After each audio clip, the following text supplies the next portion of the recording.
Welcome to Your Cyber Path, the podcast that helps you get your dream cybersecurity job by sharing the secrets of experienced hiring managers and top cybersecurity professionals with you.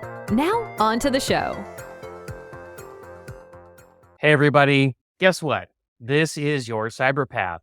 We're the podcast that's going to help you get the cybersecurity job you want, or if you've already got a cybersecurity job and you want to get promoted, you want more responsibilities, you want greater pay, you want better compensation, we're going to help you with that too. So wherever you are in your cybersecurity journey, whether you've haven't begun it yet or you're on your way somewhere, we're going to help you. Now, I'm Kip Boyle. I'm here with Jason Dion. Hey, Jason. Hey, Kip. Nice to be here again. Yeah. I'm so glad that we do this together, and everybody in the audience is going to hear why today, particularly because the topic we're going to talk about is internships. And as always, I'm bringing more of a private sector perspective on whatever it is that we're talking about, because that's where I've really spent the last 20 plus years of my working life. Jason's bringing a different perspective in, which is more of a defense, government contractor, federal government perspective, which it's a different world. And if you have a choice, you should be considering either of those worlds because they each have something to offer. I started in the U.S. Air Force. I was on active duty. There were some wonderful advantages for me to do that. Like, I probably never would have known about cybersecurity as a fit for me if I hadn't gone to the Air Force. I don't know what I'd be doing right now. But anyway, so we're going to talk about internships. Now, first thing about internships that I want to say is they're not common. Like in the private sector, there aren't many internships. And why is that? Well, one reason why I've observed is because they're a long play on talent development.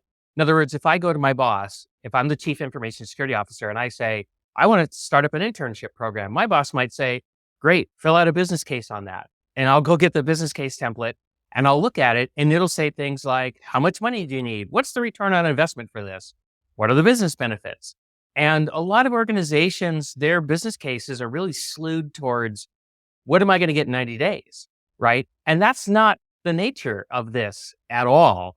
So it can be very difficult to get the money that you need and the commitment that you need to start an internship program in the private sector. And I think that's one of the reasons why we don't see very many.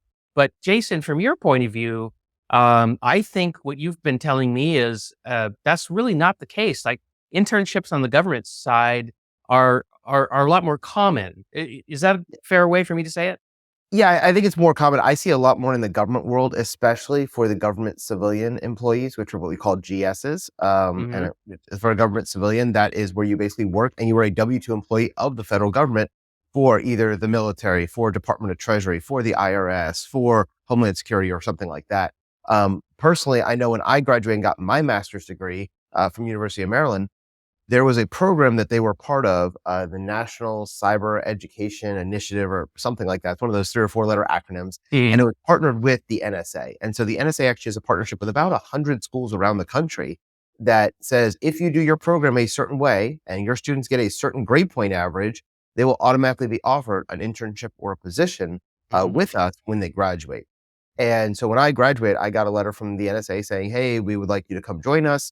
We'll make you a GS9 since you got your master's degree in cybersecurity from this school and you had a 3.8 GPA. We're interested. We think you'd make a great fit. Now they assumed I have no experience. They assumed I have no knowledge, no certifications, just that degree and a certain grade point average. But that was enough for them to say, that's interesting.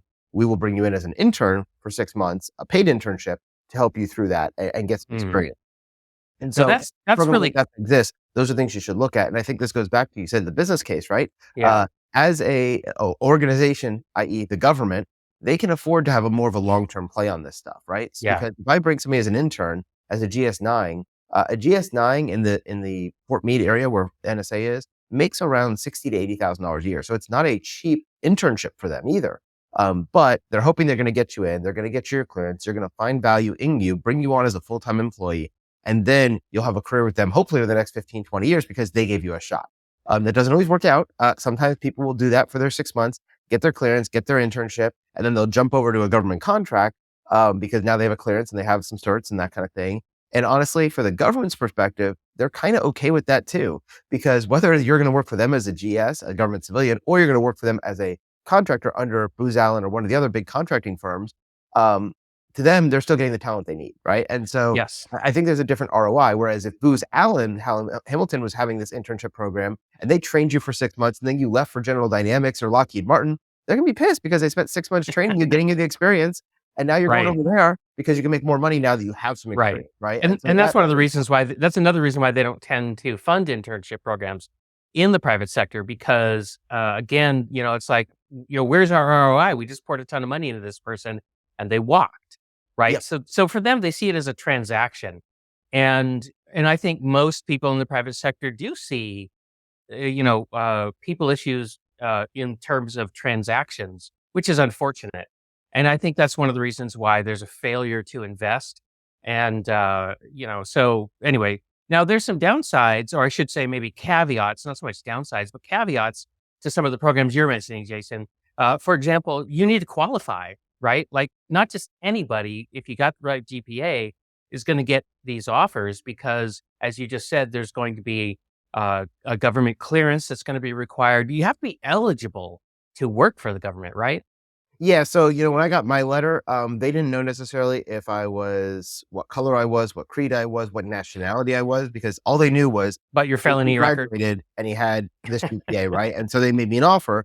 And then you have to go through the interview process. Then you have to go through the onboarding process. Then you have to go through the clearance process and all that. In my particular case, I was in the military already when I finished my degree, and I was under contract with the military to stay there. So I wasn't accepting the internship anyway. But had I gotten that offer, I probably wouldn't have accepted that internship coming out of college anyway, because I already had 10 years of IT and cybersecurity experience from working in the military, and I would be more like a GS-11 or a GS-12 if I just went in through the front door, going through the standard applicant tracking system and getting hired that way. But the nice thing is for those who do just have a degree and don't have the experience, these things can give you that first shot. And this is one of the things I always talk to my students about is that the first job in cybersecurity is always the hardest, right? Breaking down that barrier, getting in there when you have no experience and all you have is a degree or all you have is a certification. If you can get an internship, it can open that door for you and get you that 6 months of experience that then opens the door. Because once you're in and you have 6 to 12 months of experience, now hiring managers are interested in you. And this again goes right back to that business case we were just talking about, right? If I'm going to hire somebody, I want somebody who I know can do the job. I have several people on my team that are currently in their probationary period because we've hired them in the last, 3 to 6 months. And that, as an employer, if I hire somebody, I'm paying them for 3 to 6 months during that probationary period. I'm trying them out and hoping they're going to be fitting. But if they don't, I just wasted 3 to 6 months of effort. I wasted 3 to 6 months of salary. I wasted all these other, things that are valuable to me in my company. Plus, it was just a distraction because in my case, when I'm specifically hiring new instructors, I am working with them one-on-one to get them up to speed to teach the way I do. And that takes a lot of my time and effort. And if they don't work out or they leave me in 3 months or 6 months, that is all wasted time. I have to start all over again. And so to minimize the risk of that, I can hire somebody who already is an instructor, right? Or somebody who already has those skills. So when you and I worked on our first course together, Kip, it wasn't a real big deal because you'd already been an instructor for 3 years. You already knew how to film. And so for me to teach you my ways took like 3 hours, right? Yep. If you were brand new off the street and you've never done a video course before, it could take me 3 months to get you to be valuable to me as a company. Assuming I can even do it. Assuming you don't fail out and wash out, right? Right. And those are kind of the things you have to think about there. And the other thing I want to say real quick is, I think we probably should have said this at the beginning of the episode, but we'll put it in now. Okay. When we talk about internships, there's really 2 main types of internships too that you find, right? There's paid and unpaid. And there is a difference between the two, right? There are lots of companies that would love to have you on as an unpaid intern because it doesn't cost them anything and therefore they're getting free labor. Well, I will say it does cost them something anyway. Yeah. Every person we bring on board costs us something, whether I'm paying a salary or not. I still have software tools I have to give you. I still have time I have to give you. I still have equipment I have to give you, office space I have to give you, all those kind of things. But if I get somebody who's free labor for 3 months as an intern, that's a lot easier for me to say yes to than somebody saying, hey, I have 0 experience. I just graduated college. I want you to pay me $70,000 a year and teach me everything I need to know. No, I don't want to do that, right? And that I think brings us to point number 2, which is there's just not as many internship programs as we need because they cost time, they cost money, and all of those things, right? Yeah. Even when they're unpaid. And so, we can move into point 2 here, which is, there aren't as many internships as we need. And why is that, Kip? Why there's not as many internships as we need? I think you just did a very nice job of explaining what some of the issues are for the decision maker. It's all about money. Well, a lot of it is about money, but it's also about time, and it's about getting to know somebody, investing in them, knowing that they could walk away at any moment, and you will not be able to benefit directly from everything that you've done to help them. So, but I'll say that to the extent that there are internships in the private sector, I believe it's because there's somebody who is in a executive sponsorship position. That is to say, they have the authority and the resources that they can commit to this internship program, and these people are usually more of a people oriented person, which is to say, they sort of take a different view, which is um, anybody I hire isn't going to stay with me forever. It doesn't matter if they're an expert, top shelf, skills, or if they're an internship or an entry level person.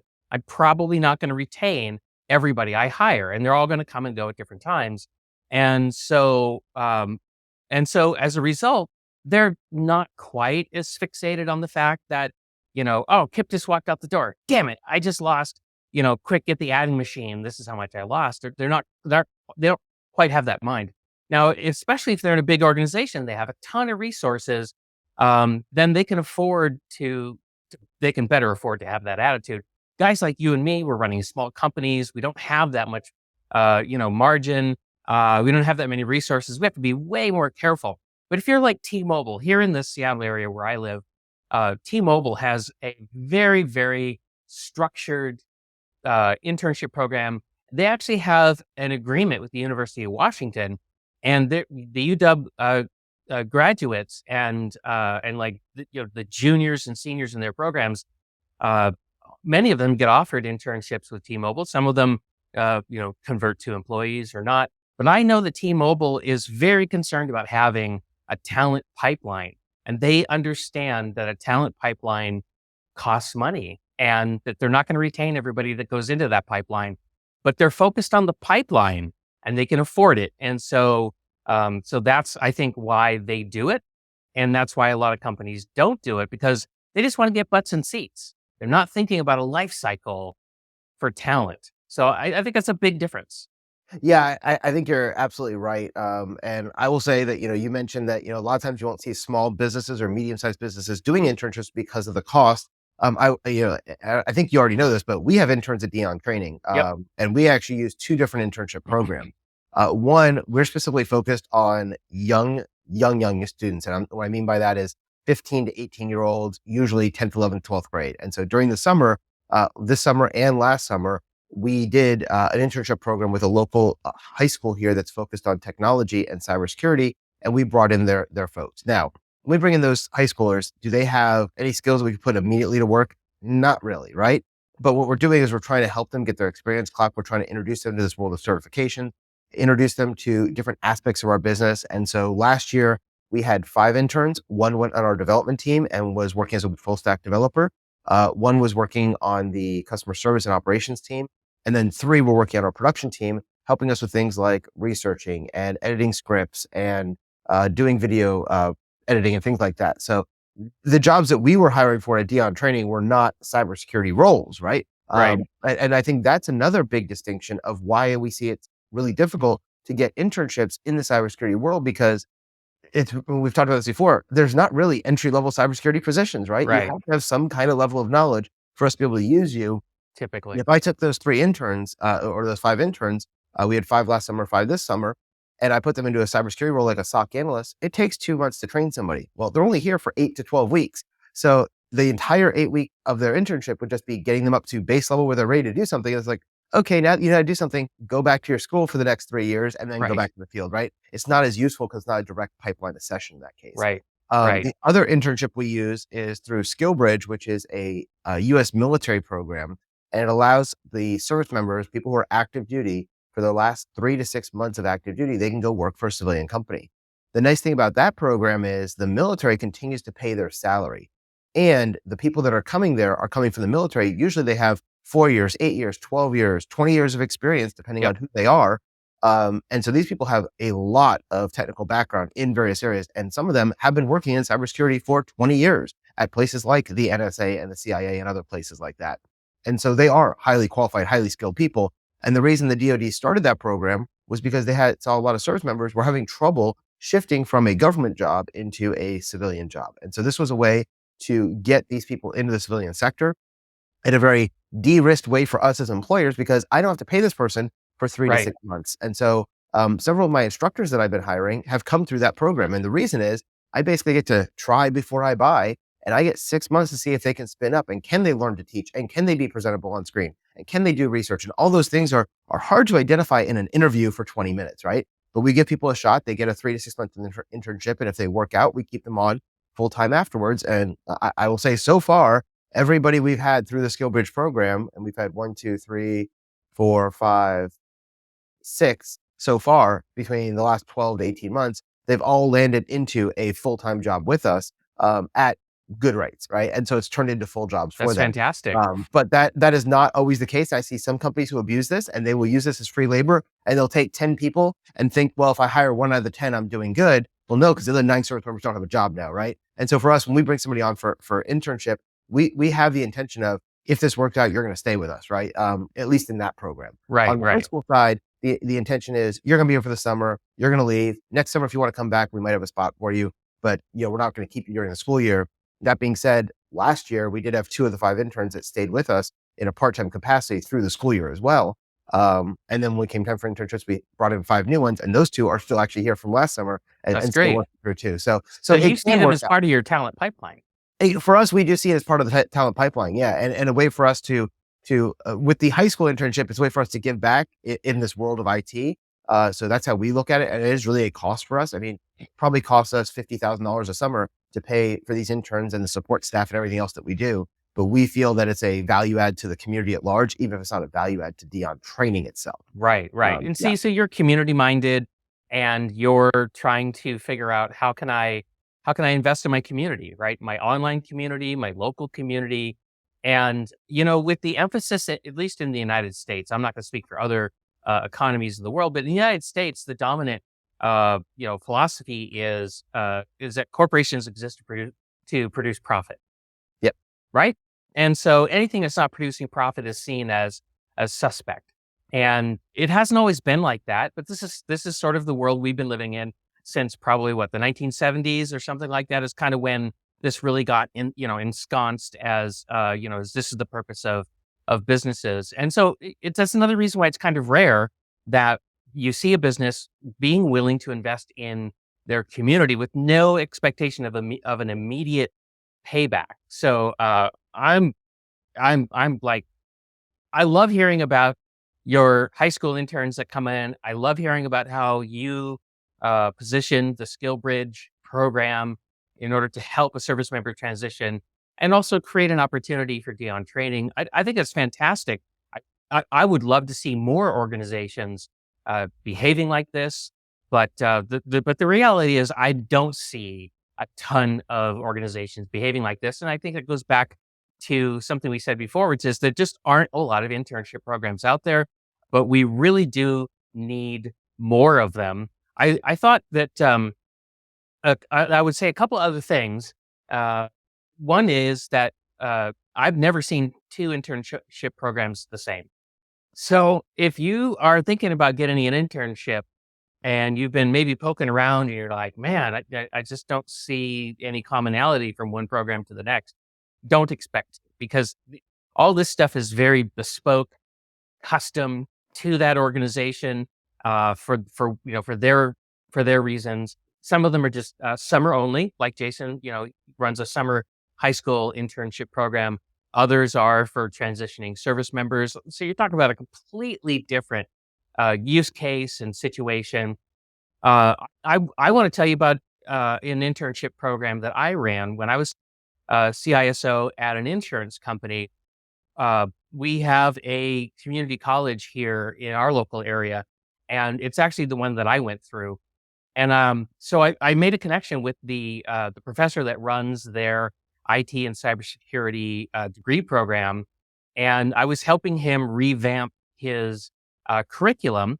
And one of the things we ended up talking about over a series of meetings was internships. And he said, gosh, I really value internships and I really wish we had more of them. And I said, all right, I'll go ahead and start an internship program. Let's talk about, what you would want it to look like. And so I, for 3 or 4 years had one intern each year come and work with us.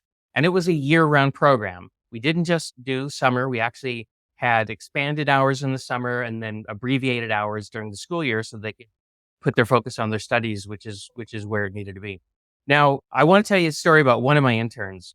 So this kid came in, and I'm going to say kid because he was like this, 18-year-old, 17-year-old, 19-year-old kid.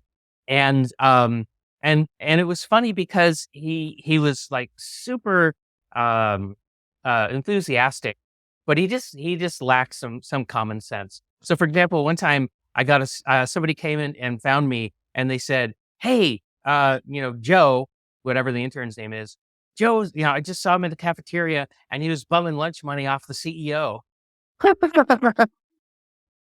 So it's like, oh my gosh, Joe, come back over. We need to talk, right? And so anyway, so I had to talk about that. So you have experiences like that.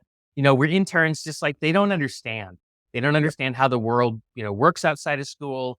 You don't know how they grew up. You don't know, their situation. In his situation, he kind of grew up in a family where, he just didn't get taught everything he needed to know. And so sometimes when you get an intern, you're kind of being a parent to him a little bit too, depending, right? But here's the thing about this guy, Joe. So that happened like 10 years ago, 10, 12 years ago. I ran into him at the local Costco recently. My wife and I were in there shopping and I saw him in there. He was in there with his wife and his 2 kids. And I was like, Joe, how's it going, man? And he started telling me about this wonderful job he has, the home that he bought, the family that, that he has. And he never said, oh, it's all because of your internship. That's not true. He didn't need to say that. But I really loved seeing how that little bit of investment that our internship program made in him, he did other things too. It's all him. It's all, he did it all. But it was so gratifying for me to see, what he'd done with that little bit that we had helped him with. And there's no ROI on that, right? But I love how he took that and became, this member of our community. And it was just fantastic. Yeah, so I got a couple of things out of your story there, Kip, and that I didn't hear your whole story when we did our pre-show prep, so I'm just coming from the fly here of some of the things I think about when I hear that. And one of the ones I hear about is the fact that you were partnering with a community college, and that doesn't surprise me because when I used to be a professor at a community college, we work very closely with our local businesses to develop our programs and make sure that the skills we're giving people are skills that the business actually needed. And so in our case, we actually built out a program that had 4 certifications, A+, Net+, Security+, and CCNA. And between those 4 certifications, the students would come to us for a year-long program at the community college. It wasn't even a full degree program. It wasn't associates, wasn't a bachelor's, nothing like that. Just 4 certifications and 4 other courses that were focused on soft skills and things like that. And when we built out the program, we met with 4 to 5 of the largest employers in that area and said, look, we're trying to build you more cybersecurity candidates. We know you're not going to do it yourself. So if you have the perfect candidate, what skills do you want? They said, oh, I need somebody who can do this, this, this, this, and this. And we made sure those were in our curriculum. And we got all those from those local employers. And then we made a deal with them and said, hey, as we go through and put these students through and they graduate, will you bring them on? And so all the employers had agreed, anybody who graduates from this program will get an interview. And then based on that, they'll decide who they would take.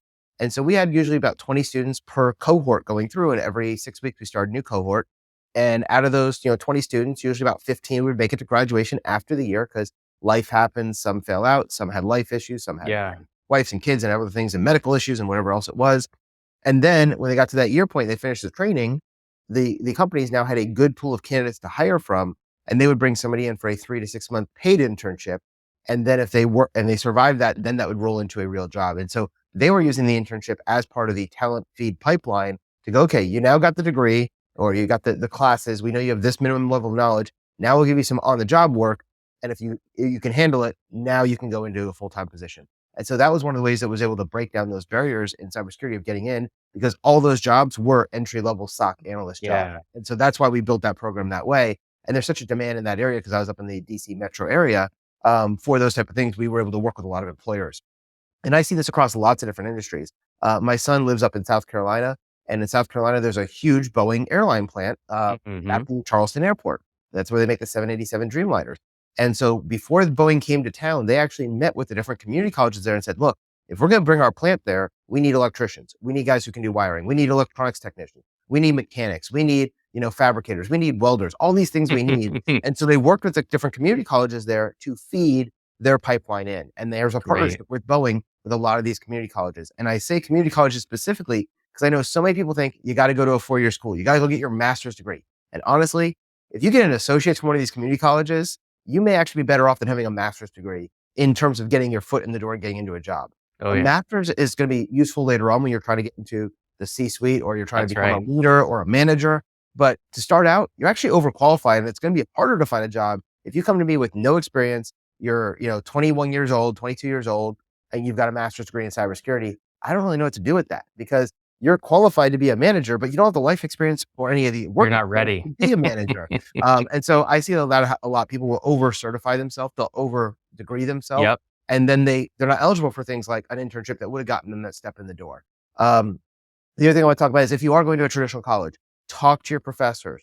A lot of them have connections with the business industry in your area and can help you get into an internship.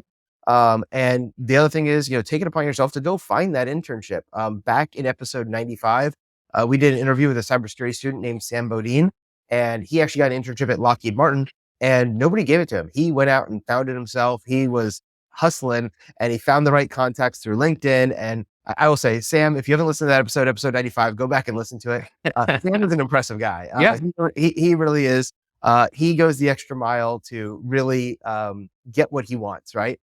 In fact, when we were going to film that episode, I was like, yeah, we just film over Zoom, no problem. Because he lives up in Virginia. I'm down here in Florida. And he's like, actually, I'd love to fly down and sit with you in your studio so that, I could spend the day with you. I was like, you know what? If you're willing to fly down here, I will clear my calendar. You can pick my brain all day. And we spent all day together. He shadowed me for the day as I was doing my work. We did our podcast together. We went to lunch. We had lots of talks and things like that. And he got a lot of great value of being able to pick my brain for an entire day. And I was like, well, if you're willing to fly down here, I'm willing to give you my day. But it's just that kind of thing that like most students won't ask for that, but he did, right? And so he got something nobody else got, right? I think that's important. And then the other thing I wanted to mention as we're getting close to the end of this episode is we focused a lot on, what you can do as far as finding an internship or why they don't exist. The other thing is I know that we have about half our audience people trying to get into cybersecurity. The other, 30 to 50% is really a lot of people who are already in cybersecurity, and they may be those managers. They may be those executives. They may be those leaders. I know specifically we have a couple of people at our listenership who are in the C-suite, for instance, that I've personally talked to, right? So for those of you, I'm going to spend the next couple minutes talking to you and what you can do to create an internship in your organization, right? Some of it is you're going to have to spend some money here, right? And you're going to have to get buy-in from your executive team to give you that budget. And I think it is, like Kip said, right? This is a long play on talent development, but it's also good for the industry. And if more organizations like yours, whoever you are listening, are doing these internships, that means there's more. And it doesn't feel like a huge program. As Kip said, when he worked for that insurance company, that was a mid-sized company, right, Kip? Yeah, that's right. So 500 to 1,000 employees, probably. Oh, yeah. It's definitely in that range. Yeah, so 500 to 1,000 employees, right? Could they have done a 5-person internship? Probably, right? But they started with one, and one is enough to get started, because if everybody did one, there'd be a lot of internship jobs going around and people can start getting this experience they need, right? I will tell you personally, I love doing internships. I've done them for years in my company at Dion Training. I started a new company this year, and we actually have our first intern with a new company who started this week as we're filming this 3 days ago, and he'll be with us for 6 months. And he is a college student, and the internship he's in is a full stack developer position. And he's working with our CTO as we're building out all of our different functionality in AI and ML. He's learning all sorts of cool stuff there. But you think this guy coming out of he's a junior in college, does he already know how to do AI and ML? Heck no, right? But he at least has a background in programming because he's been in school for 3 years doing that. And so we can now teach him, okay, let's go into this AI ML side of things. But I would implore you, it does help the community, but it also helps your business. There's also some good public relations things you can get out of it, right? Yeah. We as a company, we're a small little training company, but we talk at conferences about internships. The school that we are partnered with has an annual conference called Tech Fest. that's pretty big here in the Orlando area. And lots of big companies and sponsors come in. And so while we're there talking about the fact that we work with a school and have interns, they're also going, oh, we see Dion Training and maybe we want to buy your products for our team as well. And so it's actually led to some sales for us. And so there are benefits of doing an internship that, it's not a direct, I do this, I get, I give 10,000 out in an internship, I'm going to get $50,000 back. Right. Clear cut as that, but there are benefits for you and the team. And the other thing I've seen, the last thing, and then I'll pass it back to Kip here, is, I've seen that it actually helps increase our team and the way our team works together. Because the way adults work with adults and the way adults work with either high school or college students or those newer in the field is different. And it actually makes them grow as leaders too, because now they're having to think, how do I communicate cross-generationally? Because a lot of my team leaders are all in their 35 to 45 range. And now they've got these 18 or 22-year-olds that they're working with, and being able to communicate and get that work style keeps the company young and flowing too. So I see a lot of benefits, and I would implore you all to think about doing internships. They don't have to be expensive. You could do them as no cost internships. You could do them as unpaid internships. And then it brings your cost way down, but it will take some of your time and effort, but it is well worth it. Kip? I wanted to just add something to what you said, and then I think we'll be ready to wrap this episode. Oh God. I tried to hold it for so long and then it just slipped through my fingers. Like I went on my diatribe. Sorry about that. Man. No. I really enjoyed what you said. Oh, it's employer brand. That's what I was going to say. When you're recruiting people who are not interns, they're thinking about your company. Like, do I want this company on my resume? Like, is it going to help me in the future? Or do I just want to be involved in the company with this kind of reputation? Well, a really robust internship program is going to help your reputation as an employer. It's going to enhance it. So if you're having trouble getting your human resources department to support you with your internship program, make sure you mention this, because they're very interested in making sure that their brand as an employer is as good as it can be. And this is a way to enhance it. So that business value, make sure you make that connection. Yeah. And actually, as you were talking about that, it brought one more thing to my mind, and then we'll wrap this up. And this is that internships are not just at the beginning of your career either. And this is something that I think a lot of people don't understand. And this is probably something that Kip's probably going to go, what the heck is Jason talking about? Because he's probably never seen an internship at a senior level. But in the government, it does exist. And I see this all the time. And what they'll call them is things like fellowships. They'll call them internships. They'll call them work study. They'll call them all sorts of things. But one of the things I've seen in the 20 plus years I worked in the government was that we had programs where we would take somebody and for 6 months, we would put them in a different organization to learn something different. And what I mean by that is, for instance, I had somebody who came from the Naval Shipyard in Seattle, Washington, and they moved him for 3 months over to the NSA and specifically Fleet Cyber Command for the Navy, so he could work on cyber defense stuff. And it was part of an executive internship, because they're saying, okay, you're already I think he was a GS-13, and they wanted to move him into a 14 position or a 15 position, which basically means he's going from leading a 3 or 4 person team to a 30 to 50 person team or more. And they were moving him from more of a technical role into a more managerial or leadership role. And so they put him through this 3-month internship. It was paid at his current pay rate and all of that. And once he got through that internship, then he was eligible to go to this next level jobs and get a promotion. I've seen several of those programs out there. So that is something to keep in mind as well. If you can find these type of programs, it can be a career stepping stone. And I do have a lot of people who ask in the past, how do you get to be in a C-suite? Well, it's things like that. There are these pathways where they are part of the talent pipeline, as Kip said earlier, where they're taking you from an individual contributor to a manager, from a manager to an executive, from an executive to a C-suite leader, right? Yeah. Not everybody's going to be on that track. It's probably 1 out of 1,000 or 1 out of 100 or something like that.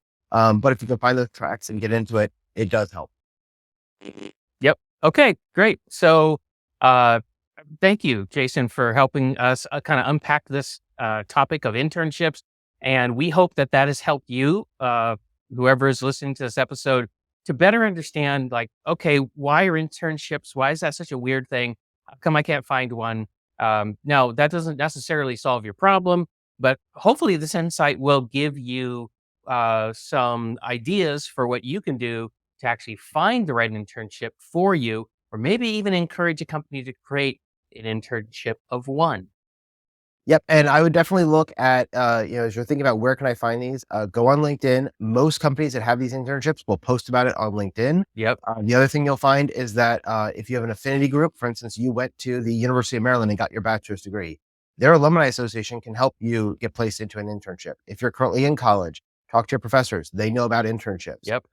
If you're looking for internships, you're going to find better luck trying to find an in-person one than a remote one. Remote ones are really, really hard to find. The odd thing is our internships at Dion Trainings for the high schoolers are all remote. And it's kind of weird because a lot of these students, this is their first job and now they're having to learn how to work remotely, which is already a weird and difficult skill, right?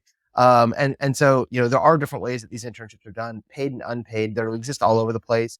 If you're trying to find them in the commercial sector, stick with the bigger companies. You'll have better luck. Things like Boeing, Lockheed Martin, General Dynamics, T-Mobile, Verizon, et cetera. Bigger companies have the ability to afford these type of internships.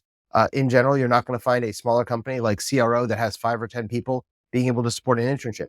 Even if you gave them a free body, Kip's team would struggle to use that free body because they're busy already doing all their other work, right? And so that becomes a challenge. And I will tell you personally, our first interns, we had about 15 to 20 people on our team. We added 5 interns. That was a lot of work because it was almost like there was 1 intern for every 3 of my employees, right? And so it started taking a lot of our employees' time too. So just keep that in mind as you're looking and you'll be able to find an internship, hopefully, and that will be able to get you that experience. Even if it is a 2 or 3 month internship, that 2 or 3 months of experience on your resume is better than 0 experience and a certification. So you want to make sure you have those, get some experience, get some certifications, and then go get that real job. All that being said, I want to thank you for listening to another episode of Your Cyber Path.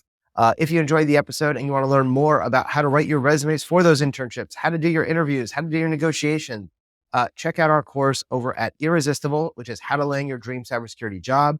You can find it at yourcyberpath.com/Udemy. That is yourcyberpath.com/UDEMY. And that will have the link to all 3 of our courses that were made by Kip and I, which includes Irresistible, the NIST Cybersecurity Framework course, and the NIST Risk Management Framework course. And hopefully going through the Irresistible course will help you get your resume into the right positioning so that you will be able to get that internship once you've identified one. And we also talk about where to find jobs in there, such as how to use LinkedIn and how to use cyberseek.org and things like that. And that does apply to internships as well. So I think you'll find a lot of value out of it. It's about $10 usually for the course, $10, $12. And again, you can find that at yourcyberpath.com/Udemy. That being said, until next time, this was Your Cyber Path, and we'll see you next time. Later on, everybody. Thank you for listening to this week's episode of Your Cyber Path. Don't miss an episode. Press the subscribe button now. If you would like to learn more about how to get your dream cybersecurity job, then be sure to visit yourcyberpath.com, where you can access the show notes, search the archive of our top tips and tricks, and discover some fantastic bonus content.